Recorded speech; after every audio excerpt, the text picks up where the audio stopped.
राजू बालोट एक बेहतरीन इंसान, पूरा जीवन थिएटर को समर्पित कर दिया। एक बेहतरीन इंसान, एक बेहतरीन पति, एक बेहतरीन दोस्त, एक बेहतरीन भाई, एक बेहतरीन डायरेक्टर, एक बेहतरीन एक्टर, एक बेहतरीन सिंगर।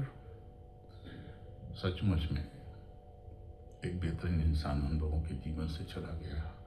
मैं श्रद्धांजलि अर्पित करता हूँ, प्रभु से प्रार्थना करता हूँ, प्रभु उन्हें अपने बहुत ही समीप अपने चरणों में रखें।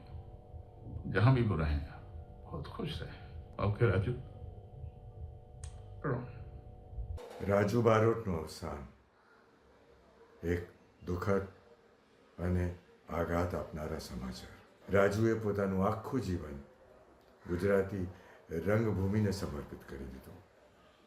ઘણા સુંદર નાટકો, ઘણા સુંદર પ્રયોગો રાજુએ અમદાવાદમાં રહીને કર્યા અને આખું એનું જીવન ગુજરાતી રંગભૂમિને એણે ડેડિકેટ કરી દીધું.